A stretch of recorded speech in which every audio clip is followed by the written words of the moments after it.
选址是港式医疗机构进入大湾区的第一步，直接影响客流量、运营成本与长期竞争力。在城市规划时，内地政府除了确保选址符合监管要求，也会考虑市场需求，精准匹配目标客户群，优先提供临近公交枢纽的位置，方便患者就医。让我们来看看医疗机构如何利用选址的优势，精准满足市民的医疗需求。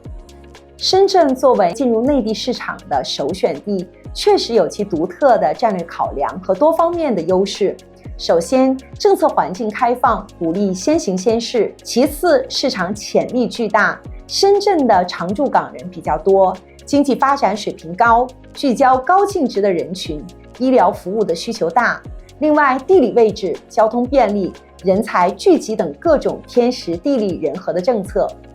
罗湖口岸是目前深港最繁忙的陆路口岸之一，7月日均出入境人数14万人次，周末单日近20万人次，近70%来自香港，这是巨大的自然客户流量。港铁直达罗湖口岸，口岸出关步行几分钟可达，实现了早晚通勤，吸引更多的香港医生来执业。在大湾区设立港式医疗机构，对国家医改政策的积极响应。服务人群以湾区为主，主要集中在深圳本地医疗需求的居民和口岸跨境人群，辐射全国，为深圳及境外人士提供港式優質的眼科醫療服務。福田區作為喺深圳第一家醫療機構選址，有個多維度綜合性嘅評估。首先，深圳本身作為一個國際化嘅移民城市，擁有龐大嘅外籍居民同埋海外回流人士，佢哋對國際化、標準化、人性化嘅醫療服務有好大嘅需求，成為穩定嘅客戶基礎。第二，深圳位於粵港澳大灣區嘅核心地帶，交通方便，服務唔單止覆蓋到深圳超過1700萬嘅人口，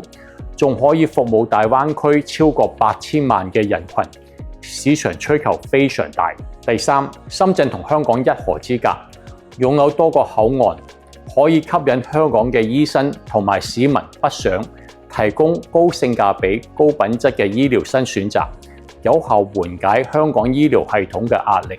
第四，深圳喺醫療發展方面有極大嘅政策開放。深圳係港澳藥械通嘅核心試點城市，推出包括支持外商獨資辦醫等多項政策，喺機構成立、執業許可方面提供好多便利。同時，深圳嘅科技產業優勢同醫療領域深度融合，有更獨特嘅優勢。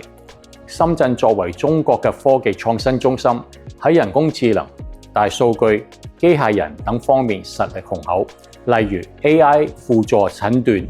智能健康管理等，推動整個醫療健康產業符合國際醫療技術發展嘅趨勢。選擇南沙其實有好多嘅戰略嘅考慮嘅。第一就係個政策嘅穩定性啦，第二當然稅務優惠啦，第三就係未來尤其是醫療產業咧，其實我需要叫做政企合作，即係政府同企業嘅合作。南沙有一個好特別嘅定位，其實係佢係唯一大灣區入邊係即係國務院就話有一個叫做南沙方案。如果我哋 rewind 個 clock 嘅話，即係嗰陣時1978年深圳就行咗先行先試，就創造咗深圳嘅特區。我覺得有少少南沙方案喺醫療產業嗰度咧，亦都係行住呢條路。